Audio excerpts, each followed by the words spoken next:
Hey YouTube, how you guys doing today? I'm going to have to be talking kind of loud because as you guys can see, it is windy out there. So, I'm working on Dave's bike here, the Suzuki TS125. We're going to start pulling the side covers off and getting this thing ready for a fuel system clean out. So tonight, it's not going to be a super long video. We're going to remove the fuel tank, remove the side covers, and start tearing it down so we can get this thing crack-a-lacking. So, but before I do anything, please hit that subscribe button and the bell icon so when I post a video, you guys get it. Now, I've been a little under the weather. I had been fighting a stomach bug for the last week. It's been absolutely awful, and finally starting to come full circle with that, so we're all good there. And of course, the one night that I'm able to start working on stuff, we're having a storm. But anyway, guys, this is the 20 by 10. This is one of those carport things so we can work outside in the rain. Nothing gets wet. It's all nice. And of course we have to start on that. But anyway, we already did that video. We're not doing it again. We're working on this beautiful specimen. This is a 1980 TS125. Yeah, you guys don't care. Let's just start working. Dave, by the way, this thing's an amazingly beautiful bike. Thank you for letting us work on it. On the channel, we're going to go through this thing top to bottom. Let's get crack-a-lacking. Let's get you guys in the stand. Alright, so get you guys in the stand. Let's start tearing into this thing. So we're going to remove the two side covers, this side cover and the one over there. I'm not going to keep moving you back and forth, but the same bolt is in the same place underneath here on the cover someplace right here. So we're going to remove the side covers, tip the seat up, and check it all out.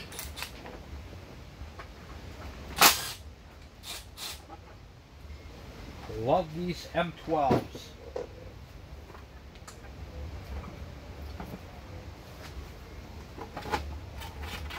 Okay. And then you have the side cover there, and it exposes the battery. That battery is junk. We're going to take that right out of there.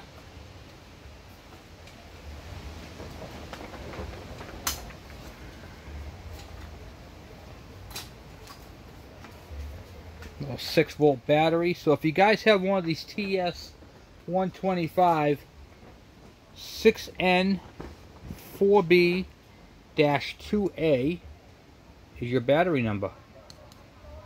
See, I like doing stuff. That's why I do these type of things. So when I'm tearing apart something, you guys get to see what it is. Alright, I'm going to pull the other side cover off and then we'll get crack-a-lacking. Another little tip. And this is a very important tip that I'm going to teach you guys. This bike is going to be torn down for at least 3, maybe a couple days, 2 to 3 days, okay? So my tip for you guys is so you don't lose stuff. Now I already removed the other cover. I got both covers off. You can see how beautiful they are, right? So we're going to put those in a box. That's fine. But now you're going to have a bucket of screws, a cap of screws, however you're going to put the screws in. So what I do is I take the screws and I put them back where they came from.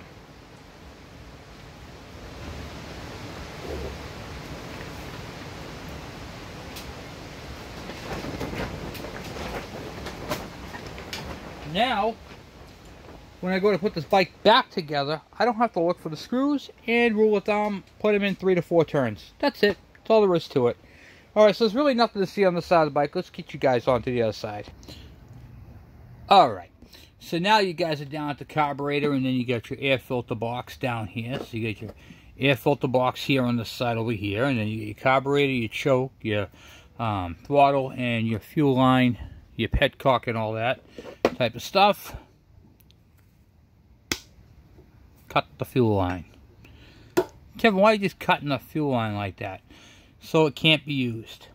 I don't want to use that fuel line. I don't want anybody to use that fuel line ever. It's terrible. So we're going to take that off there. Now we're going to pull the tank and get the tank ripped off, and then that can be drained. Alright, now just to remove this tank right here, we have one bolt right here, and then the tank will slide back and up. Up and out. It is kind of tight in here working tonight because I got the big bike in here, but I got to move that out of here.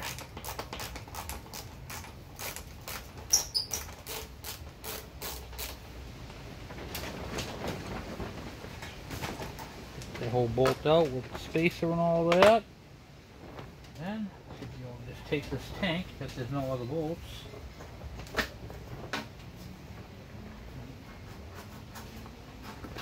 Lock it back. Off the mounts. Underneath the seat. Tank's out. A lot of fuel in it.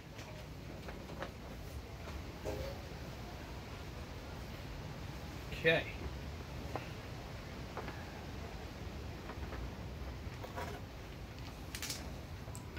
So, the part that goes on here is mounted like this. Right here, so you got the bank. The tank is going to fit around that. Then this other grommet is going to fit over it. So the tank is going to be isolated right in there. The bolt goes through it. That's it. I don't want to lose the bolts. Went right back into the tank. Done. Okay, so now we're all set with that whole mess. Now we got to remove the airbox, the carburetor, and all that happy stuff. To remove the airbox, we're going to remove the two top screws up top there. This bolt here and that bolt there. It's kind of hard to see because they're rusty.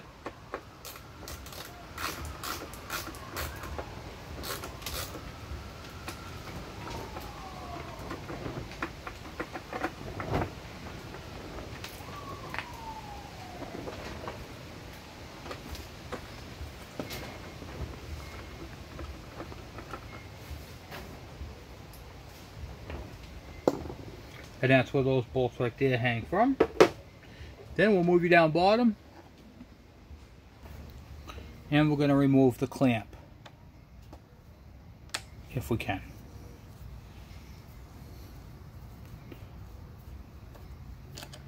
There are two clamps on this one. There's one up top on the airbox itself.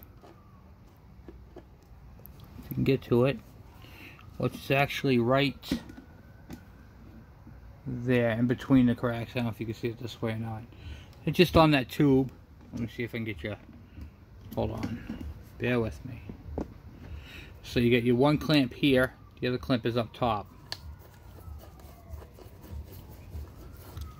Loosen them up as much as you can. Both sides. Okay. Now that we get that part loose, the airbox will move back and forth, which is good. You don't need, per se, to take it out. But I do because it's a little easier, if you can. Some of them have enough room, it slides back. Alright, I'm going to go grab another fancy tool. Alright, now I'm just using my body panel tool right here to pop this off if you can. Sometimes it works. Sometimes it don't. Let me get in a position here where it's a little bit more comfortable. I don't know what they're yelling about. Summertime brings out all the crazies, you know? Okay, let's see if we can get this out of here. You already got one clamp off. Alright, look at that. There we go. We got it off there.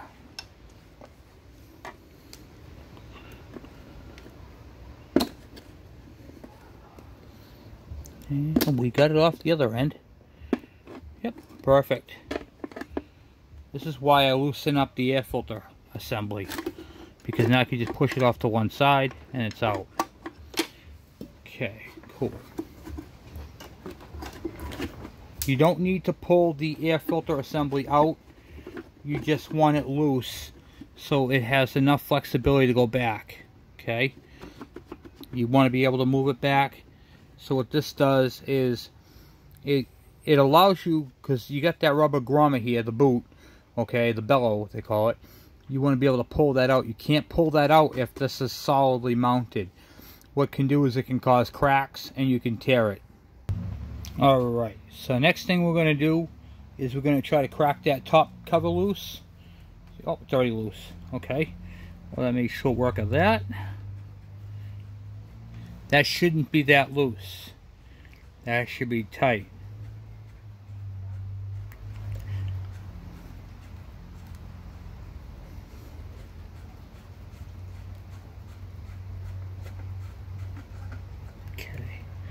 Then your slide slides out like that, and look how clean that looks. Looks nice, guys, huh? I'm gonna tuck that up over the seat area right here. You can see how I have this. I'm just gonna put it right over the seat so it kind of goes over the exhaust and hangs on the other side. Alright, now back for the carburetor. We're gonna remove the two mounting bolts to hold it on. I believe they're 12s. Yep, they are. Okay, those weren't really tight either. That's good. This bike is coming apart so nicely. It's like I'm not having to fight with anything on this thing, you know. And you also want to note that there's a lock washer in back of the mount.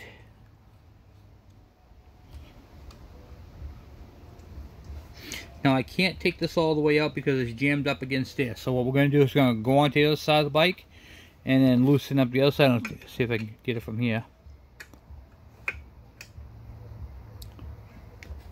Yeah.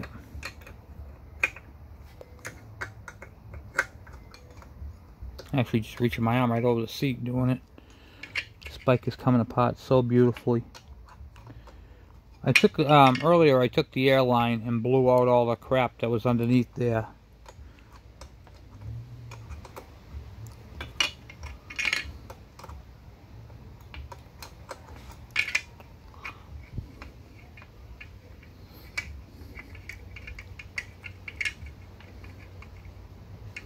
Okay. Let's see here. I'll reach down here.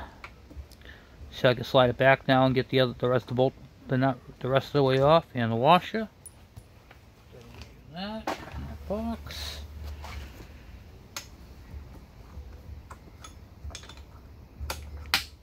Just tomorrow, this thing's going to take a nice dip in the ultrasonic cleaner.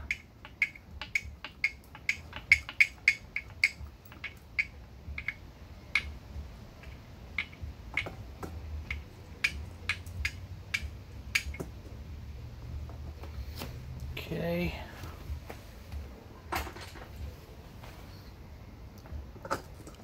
And the carb is off. Even though this looks clean, I want it to be cleaned with the carburetor when I ultrasonic clean it. And the reason for that is because I don't want it to look like I did a halfway job, you know. Always go all in. Pull this all out. Little gasket here, make sure you get that all out.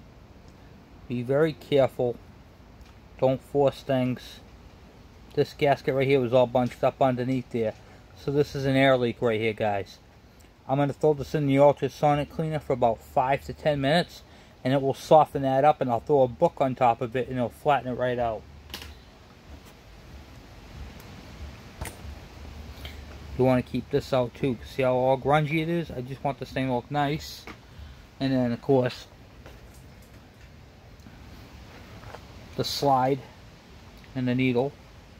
It's all there. So I just want to do a preliminary inspection just to kind of take a look and see what I'm looking at. I'm using a number 2 screwdriver to take the carb apart.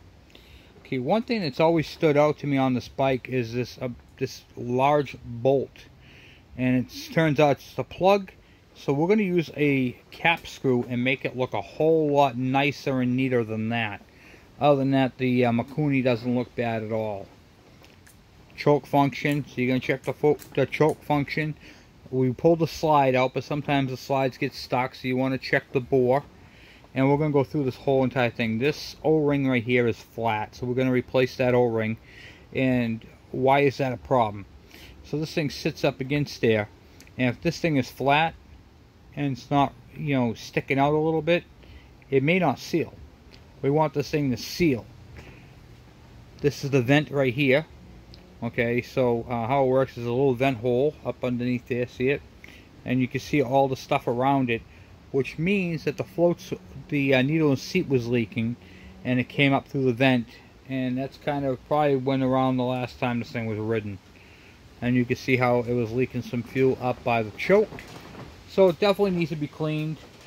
No doubt. And I just want to make sure that the carburetor is in fact rebuildable, or are we going to have to get a new one. Now I know that the bike, he said, ran a couple years ago, and then it would go high idle, and so that's telling me some ports might be blocked. It might have been sucking air from someplace, but we're going to go through the whole entire thing, and we're going to check out this entire bike. So we're doing more than just a fuel system here. We're going to go through the bike front to back, top to bottom, check it all out, make sure the whole bike is 100%. I'm going to show you guys a few bolts on these bikes, you know, as we do the series on this one. What you need to check on this particular bike, which is nice. One thing that stood out to me, that there was no fuel leaking out of this when I tipped it up. I'm using the butt of my handle as a hammer. It's great for shocking them free.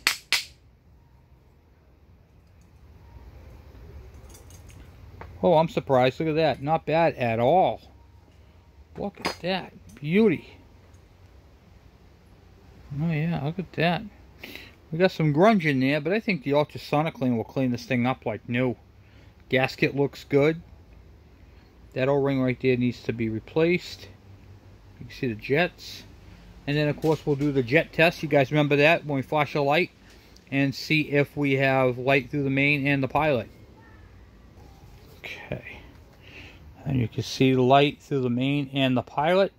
So this is a clean carburetor. However, judging from the happy trails up there, when fuel is applied to this, it does leak, most likely past the needle seat. We're just going to clean it anyway, go right through it. That way we know it's 100%. Also wanted to show you guys another little tip. Get yourself a little box that you can put your little parts and pieces into, like your bellow, your clamps, your carburetor bolts, and your air filter bolts, so you can't screw back in. Anything that you can screw back onto the bike where it came out of, great, do it. Anything else, get yourself a small box. And see, I have this all on video. So say I don't know where these bolts came, these nuts came out of, I could just go back on the video. Use your cell phones. Take videos, video yourself, pretend you're doing a YouTube video, okay? Do all that type of stuff, because I'll tell you, it's nice to be able to go back and say, okay, I did this, I did that. Use your resources, use your phone, use cameras, use all that type of stuff. That way you know what's what. So the first step on this bike right here is removing the side covers, the tank, the carb, and all that type of stuff. We still have to check the air filter. That way I can see if I have to order that, but I can do that just one bolt, not a big deal. But I wanted to show you guys how I do it on these TS's, because a lot of people try taking them off without removing the air filter box, or they're not sure step by step on how to do it. So that's what this video is about. And we're going to be going through this entire bike. And I'm a very detail-oriented person when it comes to these type of things. Especially like, well, for instance, the tail lights are kind of bowed in. We're going to straighten out these two brackets so they're nice and straight. Just different things like that. You get a beautiful bike like this, and you ought to be proud of it, you know. This bike, I mean, he's got himself a beautiful, beautiful bike. It turns over, has excellent compression. I'm going to throw some tape over that hole, block that up so nothing can get in there. So remember, I told you guys this bike's going to be taken apart for a couple of days. So I put vinyl black tape over here, which is electrical tape. And you never know what's going to happen.